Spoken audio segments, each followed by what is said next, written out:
y a de plus en plus de gens autour de moi qui font l'acquisition d'un Mac. Mais pour eux, c'est pas un simple ordinateur comme un PC. Non, pour eux, Apple, c'est une religion. Ils achètent leur Mac et direct, ils font tous le même genre de remarques. Ah, si tu veux, Apple, c'est avant tout un packaging. Quand tu ouvres la boîte, c'est hyper épuré, c'est hyper bien pensé, c'est hyper design. Moi, par exemple, mon MacBook, j'ai gardé la boîte. Je l'ai accroché dans mon salon. Cassiopée, il reste des Nespresso? Les mecs, quand ils passent chez Apple, ils arrivent pas à se contenter d'un simple ordinateur. Tout d'un coup, ils ont l'iMac, ils ont l'iPhone qui va avec, ils sont au courant de tous les produits Apple qui sont pas encore sortis mais qui sortiront dans 1 an. Ils respirent Apple, ils mangent Apple, ils font caca Apple.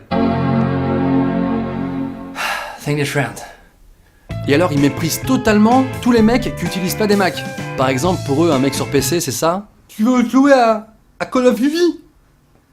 À Call of Duty? À Call of quoi? Et alors les mecs qui utilisent Linux, c'est ça. Allez, viens avec nous. Rejoins-nous. Nous sommes déjà 11. Allez, viens. Viens. On est bien. Regarde tout ce qu'on peut faire. Et c'est marrant parce que comme les Macs ça coûte extrêmement cher, les mecs qui en ont, ils arrêtent pas de se justifier pour essayer de prouver qu'ils en ont vraiment besoin. Avoir un Mac c'est indispensable, hein. D'un point de vue professionnel, je vois pas comment je pourrais faire autrement. Ah non, c'est pas un achat par choix, c'est vraiment un besoin professionnel. En gros, pour eux, quand t'as un PC, tu peux faire éventuellement du traitement de texte. Et qui veut aussi, comme Call of Duty. Et encore, il faut que t'aies vraiment une machine de guerre. Peut-être que tu peux faire que du traitement de texte avec un PC, mais au moins c'est accessible à tout le monde. Parce que, je sais pas si t'as vu combien ça coûte, un Mac, le moindre accessoire, c'est un loyer. Bonjour, j'aimerais vous acheter le clavier Apple officiel, Bluetooth s'il vous plaît. C'est euro, monsieur. Non, moi je vais juste prendre le clavier. Ah non, je parle bien du clavier seul, monsieur. Je vais prendre que la touche E alors. Ouais. Non, et puis le petit truc qui m'énerve le plus chez les mecs qui utilisent les produits Apple, c'est que quand ils s'en servent à côté de toi, ils te font une démo, comme si c'était une pub. T'appelles qui? J'appelle ma messagerie. Ah, t'appelles ta messagerie? Non, parce qu'avec le iPhone, tu reçois directement tes messages vocaux sur ton téléphone. C'est vraiment pratique. Tu galères? Un peu, ouais. Moi, mon MacBook Air, il fait quasiment l'épaisseur d'une feuille de papier. Il rentre parfaitement dans mon sac, il me suit partout où je vais. Ah, t'écris sur un carnet? Ouais. Parce que moi, avec mon iPhone... Allô? J'ai plus de batterie. Même qu'à la fin de leur mail, c'est écrit « Envoyé depuis mon iPhone ». Non mais c'est juste pour se la péter cette phrase, on est d'accord? Non, parce que quand t'écris un mail depuis un PC tout nul dans une salle de réseau pourri, tu le précises pas en général. Envoyé depuis un PC nul dans une salle de réseau pourri sur un ordinateur de merde.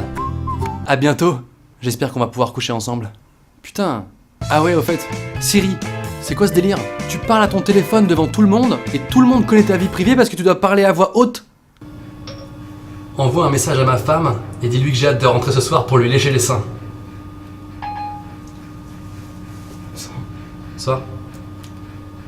Ça a aucun sens.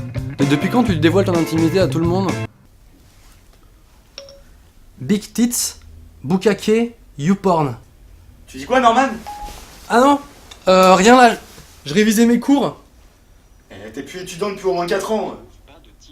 Ouais, mais c'est des vieux cours que j'ai envie de réviser pour le plaisir. C'est la culture. Quand Steve Jobs, le PDG d'Apple, il y a quelques mois de ça, est mort, il y a des millions de personnes qui ont lu la biographie du mec. Je veux bien qu'on lise la biographie d'un grand écrivain, d'un homme politique ou un truc comme ça, mais depuis quand on lit la bio d'un PDG d'entreprise?